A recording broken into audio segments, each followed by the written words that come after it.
क्या आपने कभी सोचा है कि एक ऐसा किला भी है जिसमें मुग़लों की ताकत, शाहजहां का दर्द और औरंगज़ेब की निर्दयता सब कुछ अपनी आंखों से देखा है। एक ऐसा किला जहां से पूरे हिंदुस्तान पर राज करने की योजनाएं बनी, जहां प्रेम ने ताजमहल को जन्म दिया और जहां एक पिता को उसके ही बेटे ने कैद कर दिया। यह सिर्फ एक किला नहीं, यह है आगरा का किला, भारत के इतिहास का एक ऐसा अध्याय जिसकी हर दीवार एक कहानी सुनाती है। नमस्कार दोस्तों, आज की इस वीडियो में हम जानेंगे आगरा किले का पूरा इतिहास, उसकी शुरुआत से लेकर मुगल साम्राज्य के उत्थान और पतन तक, शाहजहां की कैद से लेकर अंग्रेज़ों के कब्ज़े तक और उन रहस्यों तक जो आज भी इसकी दीवारों में छिपे हुए हैं। तो वीडियो को अंत तक ज़रूर देखिए, क्योंकि आज हम सिर्फ एक किले की नहीं बल्कि उस इतिहास की बात करने वाले हैं जिसने भारत की दिशा बदल दी। आगरा का किला, जिसे आज हम red fort on F Agra के नाम से भी जानते हैं, उत्तर प्रदेश के आगरा शहर में यमुना नदी के किनारे स्थित है।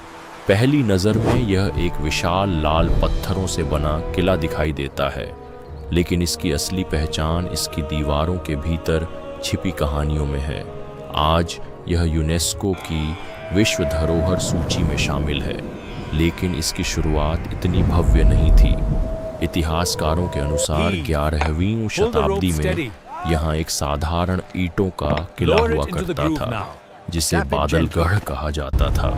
यह किला राजपूत शासकों के अधीन था और उस समय इसका मुख्य उद्देश्य सुरक्षा और सैन्य नियंत्रण था। उस दौर में आगरा आज जितना प्रसिद्ध नहीं था, लेकिन इसकी भौगोलिक स्थिति बहुत महत्वपूर्ण थी। यमुना नदी के किनारे होने के कारण यह व्यापार, सेना और प्रशासन के लिए बेहद उपयोगी स्थान था। यही कारण था कि कई शासकों की नज़र इस पर बनी रही। समय बीतता गया और दिल्ली सल्तनत के कई शासकों ने इस क्षेत्र पर अपना प्रभाव जमाया। सिकंदर लोदी ने 1504 में आगरा को अपनी राजधानी बनाया। यह आगरा के इतिहास का एक बड़ा मोड़ था। राजधानी बनने के बाद शहर का महत्व तेज़ी से बढ़ा और किले की रणनीतिक अहमियत भी बढ़ गई। लेकिन असली बदलाव आया 1526 में, जब पानीपत की पहली लड़ाई हुई। इस युद्ध में बाबर ने इब्राहिम लोदी को हराकर दिल्ली सल्तनत का अंत कर दिया और भारत में मुगल साम्राज्य की नींव रखी। इस जीत के बाद बाबर ने आगरा पर कब्जा कर लिया। आगरा का किला अब मुगलों के अधीन आ चुका था। बाबर ने इसे अपने शासन का एक प्रमुख केंद्र बनाया। कहा जाता है कि यहीं उसे प्रसिद्ध कोहिनूर या हीरा प्राप्त हुआ था। बाबर ने इस स्थान की सुंदरता और सामरिक महत्व को तुरंत पहचान लिया। उसने यहाँ बाग बगीचे बनवाए और इसे शाही निवास के रूप में विकसित करना शुरू किया। बाबर को बाघों का बहुत शौक था और उसने आगरा में फारसी शैली के कई उद्यान बनवाए। 1530 में बाबर की मृत्यु के बाद उसका बेटा हुमायूं गद्दी पर बैठा। हुमायूं का राज्याभिषेक भी इसी आगरा किले में हुआ, लेकिन हुमायूं का शासन स्थिर नहीं रहा। शेर शाह सूरी ने उसे हराकर सत्ता छीन ली और कुछ समय के लिए मुगलों का नियंत्रण समाप्त हो गया। शेर शाह सूरी और उसके उत्तराधिकारियों ने भी इस किले का उपयोग किया, लेकिन मुगलों की वापसी ने इस किले को फिर से इतिहास के केंद्र में ला खड़ा किया। 1556 में अकबर ने सत्ता संभाली और यही वो समय था जब आगरा किले की असली कहानी शुरू होती है।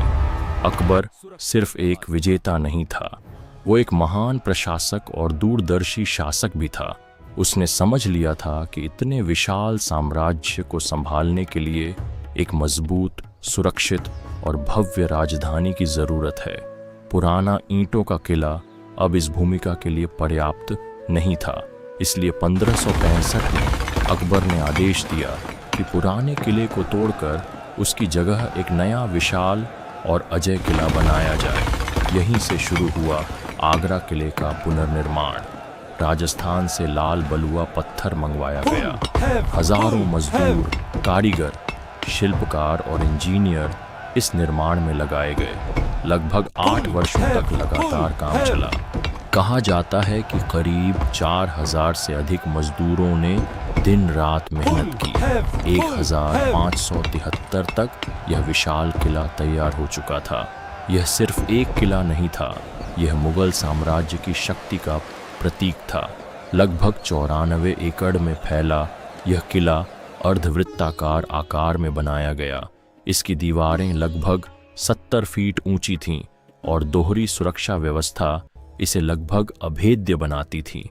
चारों ओर खाई, विशाल दरवाजे और मजबूत प्रहरी व्यवस्था इसे और गेट, अमर सिंह गेट और खिजड़ी गेट, इनमें से दिल्ली गेट सबसे भव्य और सबसे सुरक्षित माना जाता था। आज भी इसकी वास्तुकला लोगों को चौंका देती है। अकबर ने किले के भीतर लगभग 500 इमारतें बनवाईं, जिनमें बंगाली और गुजराती शैली की झलक भी दिखाई देती थी। यह अकबर की धार्मिक और सांस्कृतिक सहिष्णुता का प्रमाण था। जहांगीरी महल इन्हीं में से एक प्रमुख इमारत है। हालांकि नाम जहांगीर का है, लेकिन इसे अकबर ने अपनी राजपूत रानियों के लिए बनवाया था। इसकी नक्काशी, झरोखे और विशाल आंगन आज भी मुगल कला की श्रेष्ठता को दर्शाते हैं। अकबर के बाद जहांगीर सत्ता में आया। उसने किले को शाही प्रशासन का केंद्र बनाए रखा। जहांगीर ने न्याय व्यवस्था और दरबारी जीवन को और व्यवस्थित किया। लेकिन आगरा किले की सुंदरता अपने चरम पर पहुंची शाहजहां के समय। शाहजहां को सफ़ेद संगमरमर से विशेष प्रेम था। जहां अकबर लाल पत्थरों का उपयोग करता था, वहीं शाहजहां ने संगमरमर से शाही सुंदरता को नई ऊंचाई दी। उसने किले के कई हिस्सों को बदलवाया और नई इमारतें बनवाईं। खास महल, दीवान ए